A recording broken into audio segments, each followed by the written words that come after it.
Scary stories written by AI. We both start to panic. Getting that feeling like when you're running up the stairs after turning the basement light off. We pick up speed as much as we can without breaking into a sprint.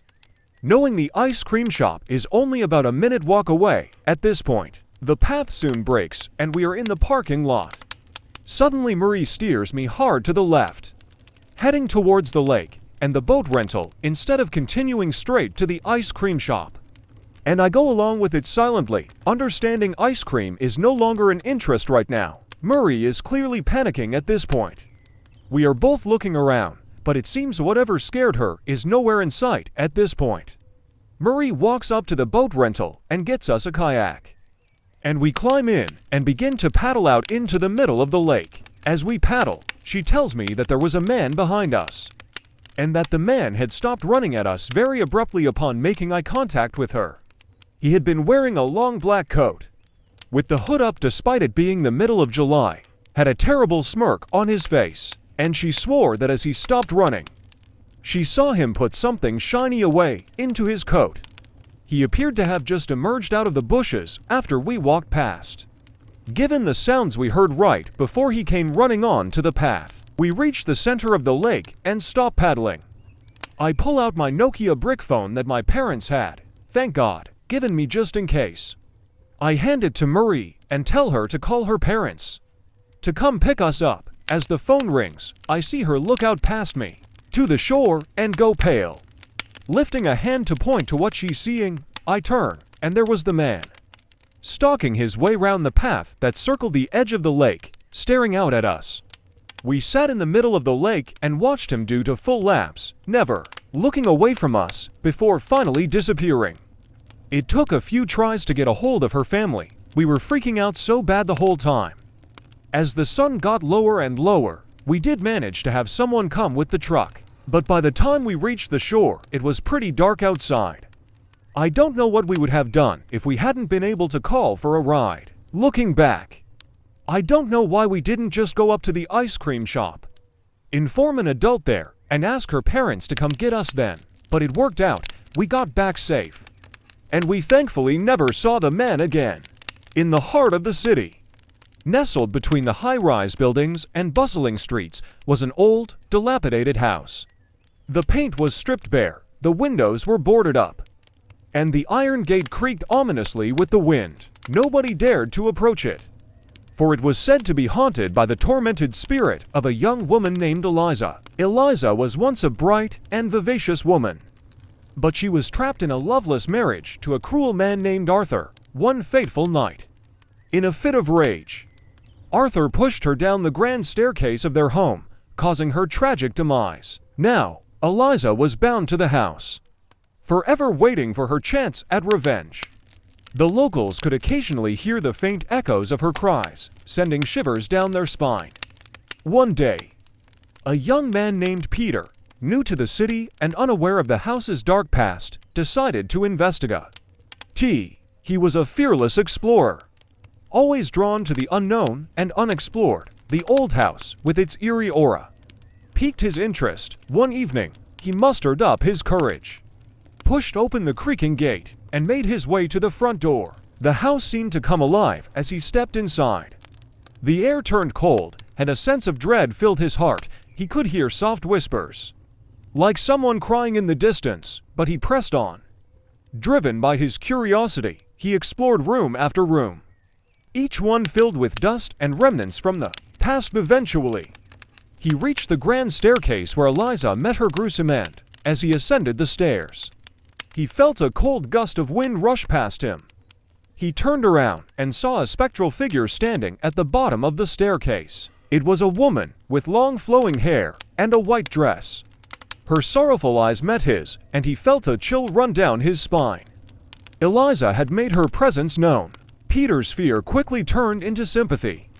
He realized that Eliza was not a malevolent spirit, but a tragic figure trapped in a cycle of pain and revenge. He decided to help her find peace. Using his knowledge of the spiritual realm, Peter conducted a ritual to release Eliza from her earthly binds. He spoke to her softly, apologizing on behalf of her cruel husband and promising her that she was free to move on.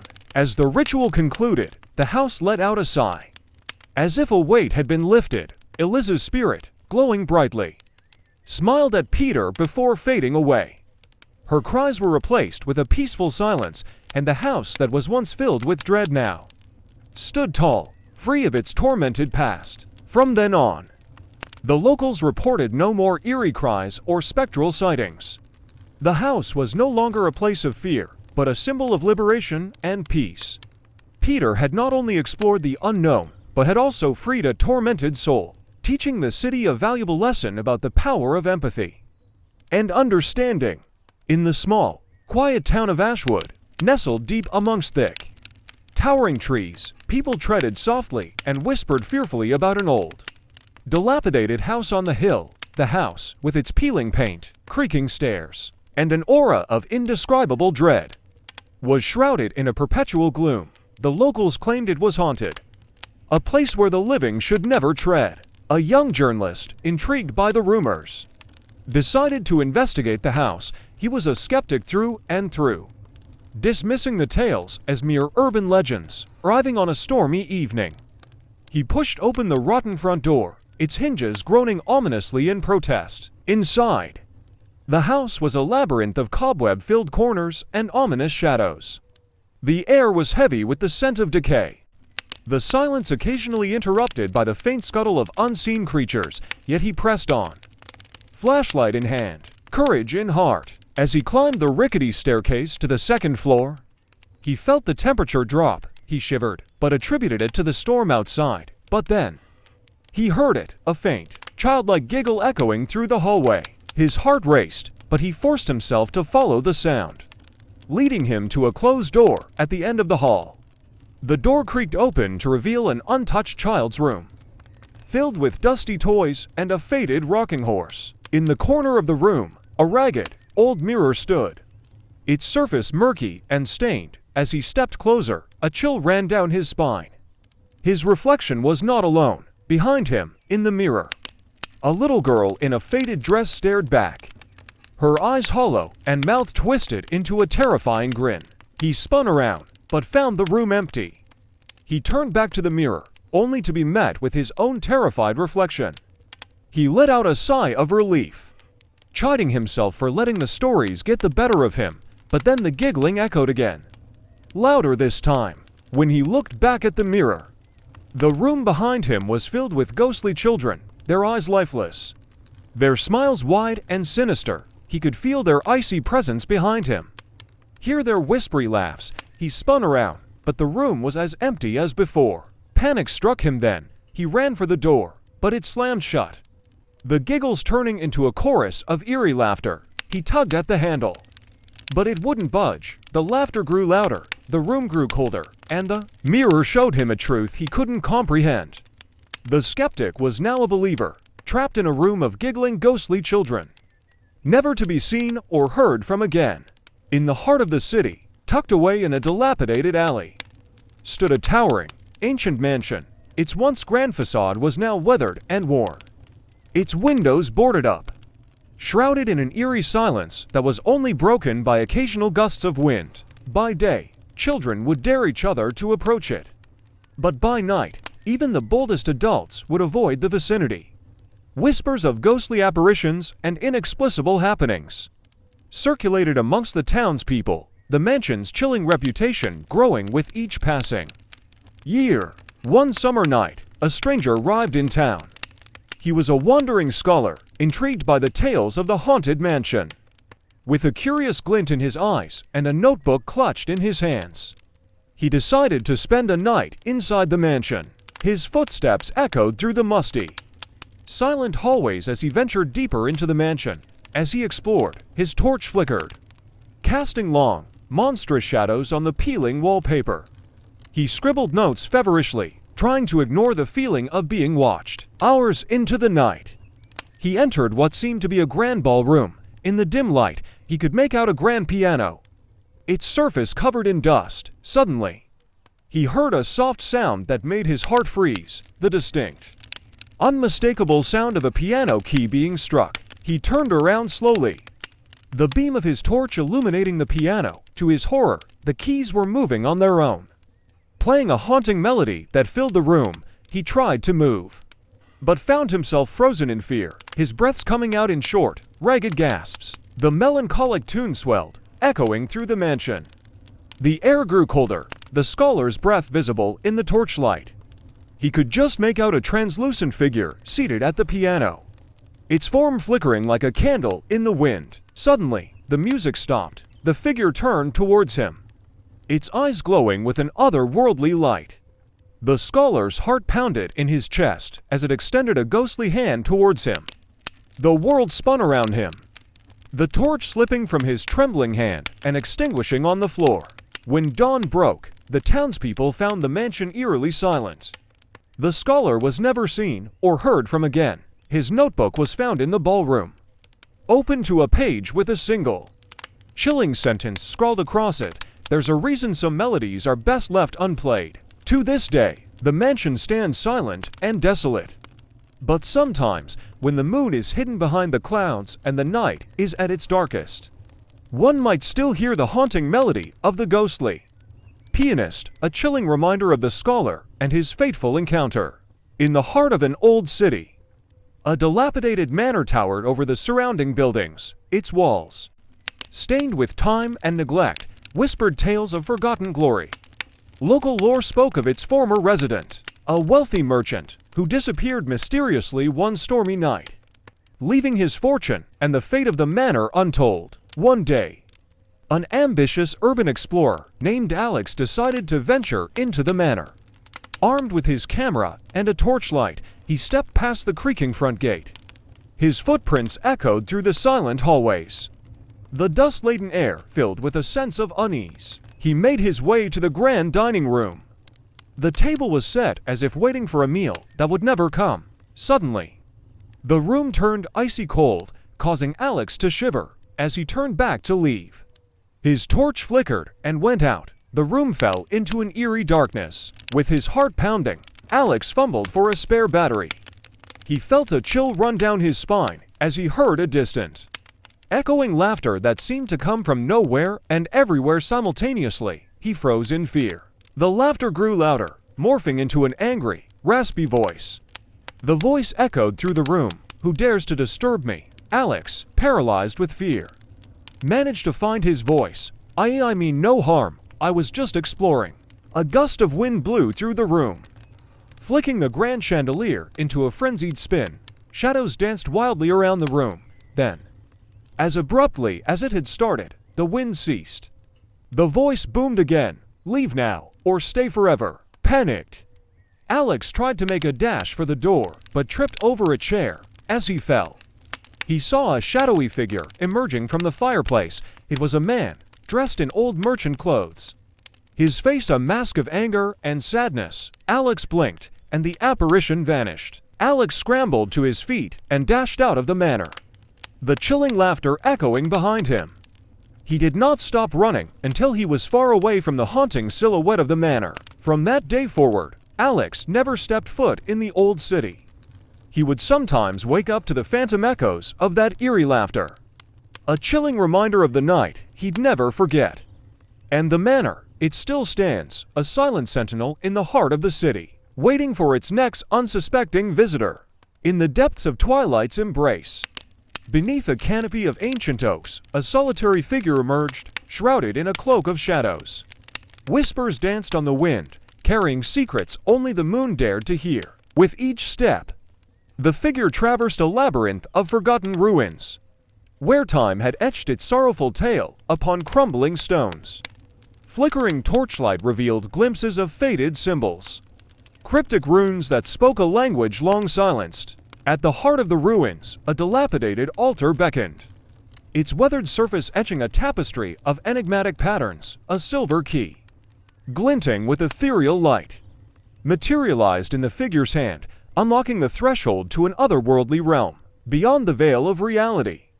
A realm of dreams and nightmares unfurled. Whispers grew louder, weaving a symphony of riddles that echoed through the corridors of the mind. The figure navigated this ethereal maze, driven by an insatiable thirst for answers. In the depths of a forgotten library, where forgotten tomes whispered forgotten tales, The figure discovered a tome bound in cobweb-laden leather, the pages brittle with age. Revealed profound secrets hidden in the ink of forgotten scholars. With newfound knowledge, the figure embarked on a perilous quest. Guided by the moon's incandescent glow, they traversed treacherous landscapes, where reality and illusion intertwined, and encountered enigmatic beings who guarded the gates of wisdom. At long last, the figure arrived at the threshold of an ancient citadel, its spires reaching for the heavens. The final piece of the puzzle lay within its hallowed halls, waiting to be unveiled. With trembling hands, the figure pushed open the gigantic doors, revealing a chamber bathed in celestial light. In the center of the chamber stood a mystical artifact. Pulsating with dormant power, the figure approached. The weight of the world resting upon their shoulders, their purpose, their journey, all converged in this pivotal moment. With a steady hand, the figure touched the artifact, unleashing a cataclysmic surge of energy. The world shuddered, reality trembled, and the cryptic tale reached its zenith. And so, the figure, now bathed in the radiance of newfound understanding, emerged from the citadel. Their purpose fulfilled, the labyrinth of ruins whispered their tale to the winds, forever etching their enigmatic story in the annals of time. In the depths of twilight, when the moon cast an ethereal glow upon the ancient forest, a solitary figure emerged from the shadows, clad in a tattered cloak, their face hidden beneath a weathered hood. They moved with an eerie grace that betrayed a lifetime of secrets. Whispers of the figure's arrival spread like wildfire among the townsfolk, who locked their doors and shuttered their windows, fearing the unknown. Rumors of dark magic and spectral abilities swirled through the air, fueling the growing apprehension that gripped the hearts of the villagers. In the heart of the village, a young woman named Alara, with eyes as bright as the morning sun, possessed an insatiable curiosity that surpassed her fear. Drawn to the enigma that now haunted their home, she resolved to uncover the truth that lay hidden beneath the cloak of mystery. Under the cover of night, Alara ventured into the forest, her footsteps silent as she weaved through the ancient trees. The moonlight guided her path as she followed a trail of peculiar symbols, etched into the bark of the trees, like whispers from a forgotten language. Deeper into the woods she ventured, until she reached a clearing bathed in an otherworldly luminescence. There, amidst a ring of toadstools, the cloaked figure stood, their gaze fixed upon a pool of shimmering water. Mystical energies danced upon the surface, swirling and beckoning, as if ready to divulge the secrets of the universe. Tentatively, Alara approached, her eyes locking with those of the figure. In that moment, time seemed to stand still, and an unspoken connection sparked between them. The figure, shrouded in mystery, extended a hand, revealing a small, ornate key. Without uttering a word, the figure placed the key into Alara's palm, and in that instant, she felt a surge of energy course through her veins. It was a key to a realm beyond comprehension,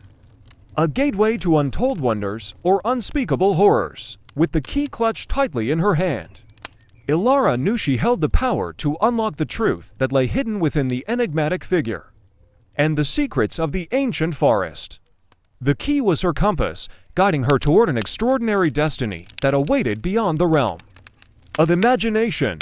And so, with a newfound resolve, Alara stepped forward, ready to embark on a journey that would forever change the course of her life and unravel the cryptic tapestry woven within the depths of the forest's embrace.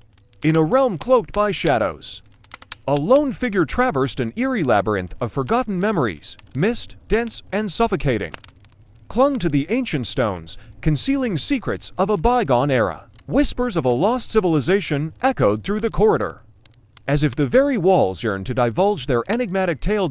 Within the obsidian depths, an enigmatic key materialized, glinting with spectral light, its purpose concealed. It beckoned the wanderer forward, urging them to unravel the enigma that lay before them. Reluctantly, they accepted the key, its weight a burden and an opportunity. Guided by an invisible hand, the wanderer ventured deeper into the heart of the labyrinth, encountering cryptic symbols etched into the walls. Each step brought them closer to the truth. Unraveling the riddles of the past, the key, a conduit to forgotten knowledge. Unlocked the doors of perception, revealing a realm shrouded in enigma. Through a portal of shimmering energy, the wanderer emerged into a realm untouched by time. A breathtaking expanse stretched before them, a testament to a forgotten era of prosperity and wisdom. Gazing upon the ruins of a magnificent city, melancholy gripped their heart, mourning the loss of a civilization consumed by the relentless tides of history. In the city's heart, an ancient artifact awaited its rediscovery. Carved with intricate mastery, it held the power to reshape destiny itself. As the wanderer approached, an ethereal voice reverberated through the air, recounting the tale of a world long gone. Legends whispered of an era of harmony, where magic and science intertwined, and the barriers of perception shattered. But the weight of their own hubris had led to their downfall. The artifact, a beacon of hope, had been hidden away, awaiting a worthy soul to rekindle the flame of enlightenment. With trembling hands, the wanderer reached out, their fingers caressing the artifact's weathered surface. A surge of ancient knowledge coursed through their veins, awakening dormant powers within. Time itself seemed to pause as the wanderer's purpose crystallized in the depths of their being. Armed with newfound wisdom, the wanderer vowed to carry the legacy of the forgotten civilization. They would become the guardian of forgotten truths, the harbinger of wisdom, and the beacon of hope for those lost in the mists of time. And so, they embarked on an odyssey, their path illuminated by the enigmatic artifact, forever bound to the enigmatic tapestry of the cryptic realm.